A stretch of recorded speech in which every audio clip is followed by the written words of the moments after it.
ये दो पुलियां हैं। अगर आप इन्हें एक बेल्ट से जोड़ दें तो जब ड्राइविंग पुली घूमेगी तो बेल्ट दूसरी पुली को भी घुमाएगी। अगर आप ड्राइविंग पुली का आकार उसके मूल आकार से 2 गुना कर दें तो जब ड्राइविंग पुली एक पूरा चक्कर लगाएगी तब ड्रिवन पुली 2 पूरे चक्कर लगाएगी।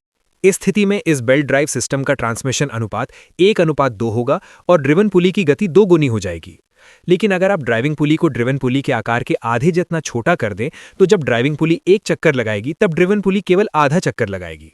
यदि आप अलग अलग आकार की कई पुलियों को सबसे बड़ी से सबसे छोटी क्रम में ड्रिवन शाफ्ट पर लगा दें तो बेल्ट को सही पुली पर सरकाकर ड्राइविंग पुली ड्रिवन शाफ्ट को अलग अलग ट्रांसमिशन अनुपातों पर घुमा सकती है। यदि आप इसी तरह अलग अलग आकार की कई पुलियों को ड्राइविंग शाफ्ट पर भी लगा दें और ड्राइविंग तथा ड्रिवन शाफ्ट को आमने सामने रखें तो बेल्ट को अलग अलग ड्राइविंग और ड्रिवन पुलियों के बीच स्थानांतरित करके विभिन्न गति प्राप्त की जा सकती है। हालांकि इस प्रकार के ट्रांसमिशन में एक स्पष्ट झटका या स्टेप जैसा अनुभव होता है।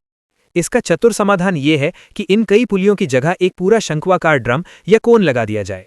2 शंक्वाकार ड्रमों को एक बेल्ट से विपरीत दिशाओं में जोड़ा जाता है। सिद्धांत रूप से इससे आपको अनंत प्रकार के अलग अलग टॉर्क और गति मिल सकते हैं। जहां बेल्ट ड्राइविंग कोन पर बड़े रेडियस पर यानी बड़े व्यास पर होगी वहीं ड्रिवन कोन पर उसका रेडियस छोटा होगा। इससे गति अधिक मिलती है और इसके विपरीत होने पर गति कम मिलती है। बधाई हो, आपने अभी अभी CVT यानी कंटिन्यूअसली वेरिएबल ट्रांसमिशन का आविष्कार समझ लिया है।